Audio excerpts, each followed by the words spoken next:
Hello दोस्तों एवं प्यारे बच्चों, एक बार पुनः एक नए लेसन में आपका स्वागत है।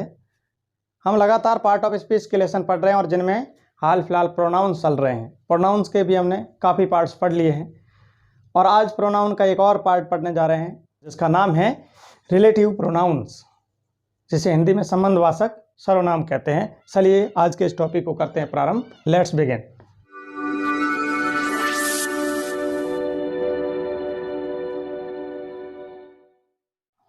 हमने पिछले वीडियोज़ में प्रोनाउन के काफ़ी टाइप्स का अध्ययन कर लिया है, जिनमें personal pronoun, possessive pronoun, interrogative pronoun, इस प्रकार के, जैसे डिस्ट्रीब्यूटिव है या फिर डेमोन्स्ट्रेटिव है, ये टाइप्स हमने पढ़ लिए। आज का हमारा टॉपिक है रिलेटिव प्रोनाउंस।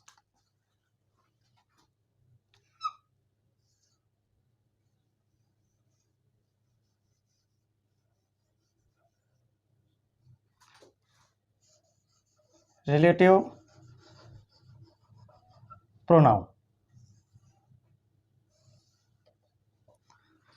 रिलेटिव प्रोनाउन जैसे हिंदी में कहते हैं संबंधवाचक सर्वनाम। इस प्रकार के सर्वनाम, जैसे अगर हिंदी में हम वाक्य बनाएं, राम जो बाजार में रहता है मेरा भाई है। राम के बाद में हमने जैसे जो शब्द का प्रयोग किया, यही हमारा रिलेटिव प्रोनाउन है। पुस्तक जो टेबल पर पड़ी है, अंग्रेजी विषय की है, तो पुस्तक के बाद में जैसे जो आया वह रिलेटिव प्रोनाउन है, संबंधवाचक सर्वनाम है। गाय जिसका रंग काला है वह मेरी है। गाय, गाय के बाद में जैसे जिसका या फिर जिसकी, ये भी एक रिलेटिव प्रोनाउन है। चलिए आज के इस टॉपिक को डेफिनेशन के आधार पर समझते हैं कि रिलेटिव प्रोनाउंस कौन कौन से हैं, उनका कैसे यूज किया जाता है। ध्यान रखिए, पार्ट्स ऑफ स्पीच में और उसके बाद प्रोनाउन में अगर कोई टाइप सबसे महत्वपूर्ण टाइप है तो ये रिलेटिव प्रोनाउन ही है, क्योंकि ये अपने आप में रिलेटिव प्रोनाउन के रूप में जो प्रश्न पूछे जाते हैं। इसके अलावा क्लाउज के जो क्वेश्चन बनते हैं या फिर दो सेंटेंसों को ज्वाइन करना हो और एक कॉम्प्लेक्स सेंटेंस बनाना हो, तो रिलेटिव प्रोनाउन का यूज किया जाता है। The pronoun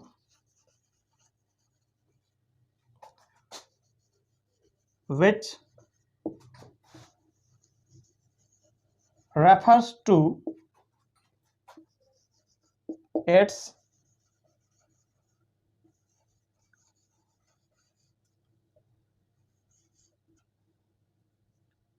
antecedent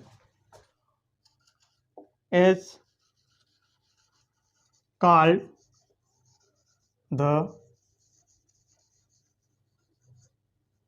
relative pronoun. The pronouns which refers to its antecedent is called the relative pronouns. ऐसे प्रोनाउन जो अपने पूर्व पद या फिर पूर्व शब्द के लिए आते हैं वह संबंधवाचक सर्वनाम होते हैं। अब जो एक वर्ड आया एंटीसीडेंट, एंटीसीडेंट, इसको आप समझ लीजिए, काफी हद तक रिलेटिव प्रोनाउन के आप नजदीक पहुंच जाएंगे।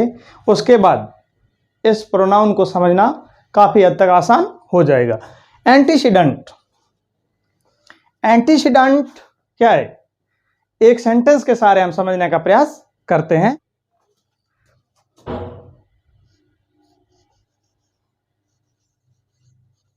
The boy who is there is my brother. The boy who is there is my brother. ये एक सेंटेंस है।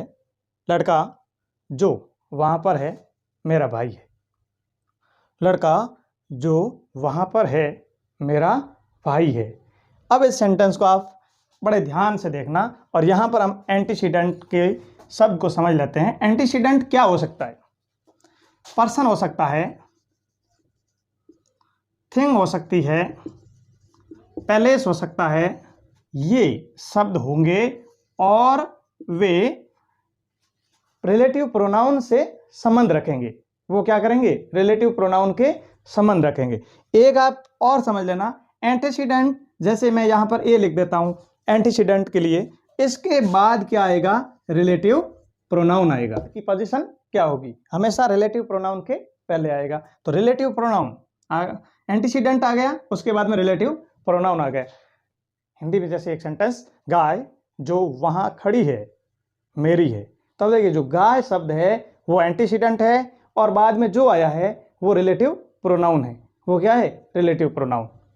The boy who is there, लड़का वहां है, इज माई ब्रदर, मेरा भाई है।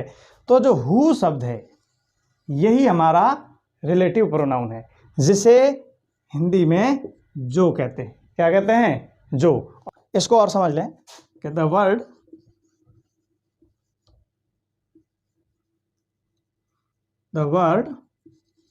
which used before relative pronoun, ऐसे शब्द जो रिलेटिव प्रोनाउन के पहले यूज किए जाते हैं। अब हम यहां पर समझने का प्रयास करते हैं कि रिलेटिव प्रोनाउंस कौन कौन से होते हैं। यहां पर हम हु से ही प्रारंभ करेंगे। हु को अगर हम समझ गए तो बाकी के रिलेटिव प्रोनाउन को समझने में किसी भी प्रकार की समस्या नहीं आएगी। जैसे एक सेंटेंस मैं यहां लिख देता हूं, who rot the book yesterday. अब देखिए, who rot the book yesterday, एक पुस्तक या फिर पुस्तक कल किसने लिखी। अब जो हु है लिखने वाला, यानी यहां पर हु का अर्थ कौन है, या लिखने वाला कौन है या किसने। अब इस सेंटेंस में हु है क्या, जो आपको पहले पढ़ाया जा चुका है, वर्ड्स विच आस्क क्वेश्चन। ऐसे सब जो क्वेश्चन पूछते हैं वो कौन से प्रोनाउन होते हैं, विच टाइप्स ऑफ प्रोनाउन। तो वो प्रोनाउन इंटरोगेटिव प्रोनाउन होते हैं, क्योंकि यहां पर हु क्या पूछ रहा है, क्वेश्चन पूछ रहा है, जबकि यहां पर हु क्या कर रहा है, मीनिंग को एनहांस कर रहा है, बढ़ा रहा है, बता रहा है। तो यहां पर हु है रिलेटिव प्रोनाउन और यहां पर हु है इंटरोगेटिव प्रोनाउन। चलिए इस हु के सारे रिलेटिव प्रोनाउन को और अच्छी तरीके से समझने का प्रयास करते हैं। जैसे आपने देखा होगा परीक्षाओं में क्वेश्चन पूछे जाते हैं और दो सेंटेंस को ज्वाइन करने के लिए कहा जाता है और पीछे कोष्टक में हु दे रखा होगा, तो वहां पर वो जो हु है वो भी रिलेटिव प्रोनाउन है। जैसे I met Harry, full stop, Harry had just return, और यहां पर दे रखा होगा कोष्टक में हु, तो ये हु रिलेटिव प्रोनाउन है। अब इन दो सेंटेंसों को आपसे जोड़ने के लिए कहा जाएगा, तो ऐसी कंडीशन में आपको क्या देखना है, दोनों सेंटेंसों के कॉमन वर्ड कौन से हैं, सब्जेक्ट है या ऑब्जेक्ट है। तो हमने देख लिया इसका ऑब्जेक्ट है और यहाँ पर सब्जेक्ट है कि नहीं। तो आई मेट हरी, इनकी जगह एक ही लिखना है। तो वापस जब सेंटेंस बनाएंगे तो आई मेट हरी। अब इस ऑब्जेक्ट की जगह यहाँ पर लिखेंगे हु और फिर हम जो रेस्ट ऑफ सेंटेंस है उसको लिख देंगे जस्ट रिटर्न। इस प्रकार हु के सारे जो एक रिलेटिव प्रोनाउन है, हमने इन दोनों सेंटेंसों को जोड़ दिया।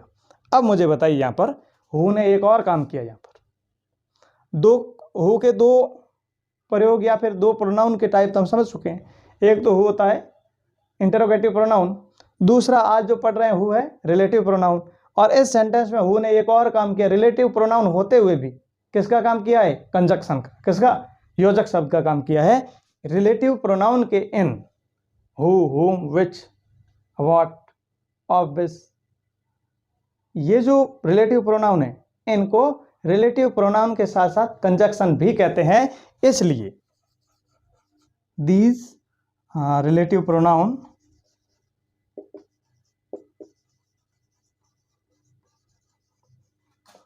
Are also noun